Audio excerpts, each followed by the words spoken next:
भवन्ति नम्रास्तरवः फलागमैर्नवाम्बुभिर्दूरविलम्बिनो घनाः अनुत्थताः सत्पुरुषाः समृद्धिभिः स्वभाव एवैष परोपकारिणाम्। प्रस्तुत श्लोक अभिज्ञान शाकुंतलम पंचम अंक से गृहीत है। जब महर्षि कण्व के शिष्य राजा से मिलने के लिए राजभवन आते हैं, तब राजा अपने आसन से उठकर उनकी प्रतीक्षा कर रहा होता है। राजा की इस विनम्रता के विषय में ऋषि कहते हैं कि एष परोपकारिणां स्वभावः, यह परोपकारियों का स्वभाव ही होता है। यहाँ वृक्ष, मेघ और सत्पुरुषों, वृक्ष और मेघ का दृष्टांत देकर सत्पुरुषों के आचरण के विषय में कहा जा रहा है। तरवः फलागमेहि नम्राः भवन्ति, वृक्ष फलों की उत्पत्ति के समय में नम्र अर्थात झुक जाते हैं, नम्र हो जाते हैं अर्थात झुक जाते हैं। घनाः अर्थात मेघ, नवाम्बुभिः नए जल से,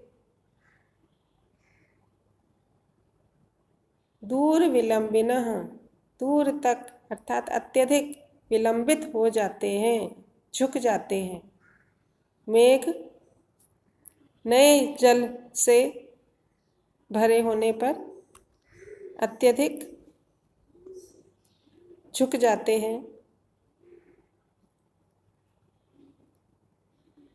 सत्पुरुषाः समृद्धिभिः अनुद्धताः, सत्पुरुषों का भी यह स्वभाव होता है कि वे समृद्धि भी ही अनुद्धता, समृद्धि से अनुद्धत रहते हैं, समृद्धि में भी विनम्र बने रहते हैं।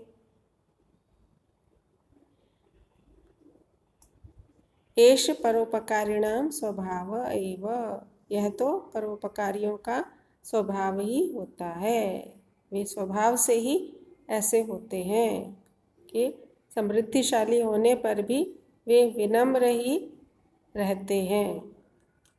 इस प्रकार यहाँ राजा के आचरण के विषय में कहा गया है। पुनः देख लें। वृक्ष फलों की उत्पत्ति से नम्र हो जाते हैं, फलों की उत्पत्ति के समय में झुक जाते हैं। मेघ नए जल से भरे होने पर दूर तक अर्थात अत्यधिक नीचे की ओर झुक जाते हैं, नीचे आ जाते हैं। सत्पुरुष समृद्धियों में भी विनम्र रहते हैं। यह परोपकारियों का स्वभाव होता है। प्रस्तुत श्लोक में वंशस्थ नामक छंद है।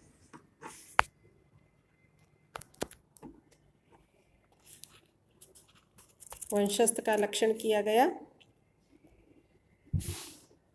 वंशस्थमुदीरितं जतौ जरौ, जतौ तु वंशस्थमुदीरितं जरौ। यह छंद के प्रकरण में पढ़ेंगे। इसके अनंतर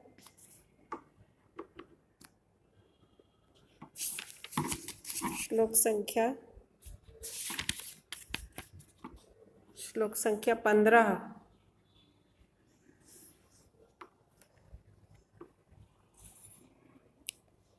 त्वमर्हतां प्राग्रसरः स्मृतो नः शकुन्तला मूर्तिमती च सत्क्रिया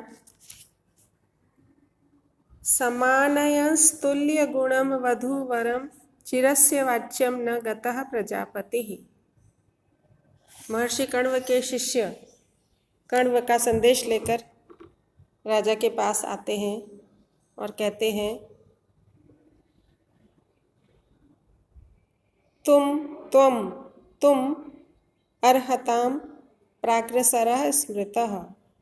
तुम नः का अर्थ हमारे योग्य जनों, अर्हत का अर्थ योग्य, योग्य जनों में अथवा पूजनीयों में अग्रणी हो।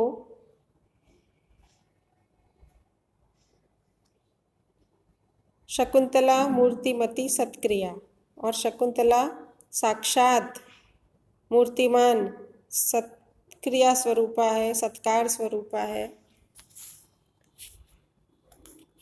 तुल्य गुणम वधु वरम समानयन, समान गुण वाले वधु और वर को मिलाते हुए प्रजापति अर्थात विधाता चिरस्य वाच्यम न गतः, चिरकाल की निंदा, वाच्यम का अर्थ निंदा, निंदा को प्राप्त नहीं हुए हैं।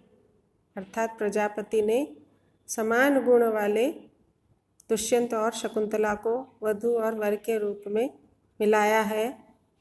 इसलिए प्रजापति चिरकाल से जिस निंदा के पात्र हैं उस निंदा को प्राप्त नहीं हुए हैं। तात्पर्य यह है कि शकुंतला और दुष्यंत समान गुण वाले हैं, एक दूसरे के योग्य हैं।